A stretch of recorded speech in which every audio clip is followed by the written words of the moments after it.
भारत में digital payment का market तेजी से बढ़ रहा है और फोन पे यूपीआई और डिजिटल ट्रांजैक्शन में एक बड़ा नाम बन चुका है।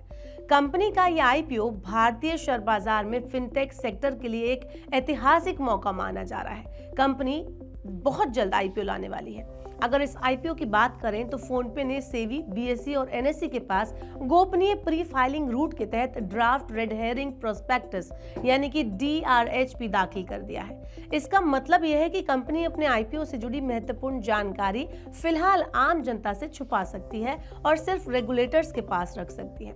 यह आईपीओ पूरी तरह से ओएफएस होगा, जिसमें वॉलमार्ट, टाइगर ग्लोबल और माइक्रोसॉफ्ट लगभग कुल 10% हिस्सेदारी बेचने वाले हैं।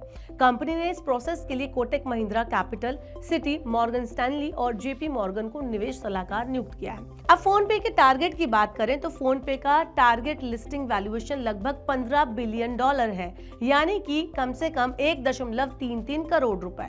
कंपनी की सिचुएशन और फाइनेंशियल परफॉर्मेंस पर अगर हम नजर डालें तो फाइनेंशियल ईयर 25 में फोन पे का रेवेन्यू करीब 7,115 करोड़ रुपए था, जो कि पिछले साल के मुकाबले 40% की बढ़ोतरी दिखाता है। वहीं एडजस्टेड प्रॉफिट 5 गुना बढ़कर 630 करोड़ रुपए हो गया।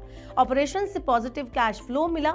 यूपीआई मार्केट में कंपनी का शेयर वॉल्यूम के हिसाब से 45% के करीब जो है और वैल्यू के हिसाब से 48% के करीब रहा। अब बात करते हैं गोपनीय प्री फाइलिंग रूट का फायदा क्या मिलने वाला है कंपनी को। क्यों कंपनी ने गोपनीय प्री फाइलिंग रूट को अपनाया? तो ये जो रूट है वो कंपनियों को ज्यादा गोपनीयता यानी कि सीक्रेसी देता है, जिससे वो बाजार की सिचुएशन और निवेशकों की प्रतिक्रिया को बेहतर तरीके से समझ सकते हैं। इसके बाद ही कंपनी अंतिम फैसला लेती है और आईपीओ कब और कैसे लॉन्च करना है इसको तय करती है। आगे बढ़ते हैं और बताते हैं शेयरधारकों की भूमिका क्या है यहाँ पर। तो वॉलमार्ट, टाइगर ग्लोबल और माइक्रोसॉफ्ट 3 मुख्य शेयरधारक हैं जो इस ओएफएस के तहत अपनी हिस्सेदारी कम करने जा रहे हैं।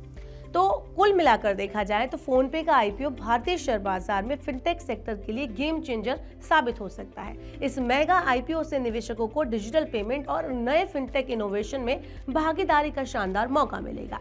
कंपनी की मजबूत वित्तीय स्थिति, बड़ा यूजर बेस और प्रमुख शेयरधारकों की भागीदारी इसे बेहद आकर्षक बनाती है। तो अगर आप भी आईपीओ मार्केट में उतरने की सोच रहे हैं तो ये आईपीओ आपके लिए एक अच्छा ऑप्शन साबित हो सकता है, लेकिन कुछ भी करने से पहले अपने फाइनेंशियल एडवाइजर की सलाह लेना ना भूलें। ऐसे और वीडियोस के लिए देखते रहिए मनी 9 और सब्सक्राइब करें मनी 9 का यूट्यूब चैनल।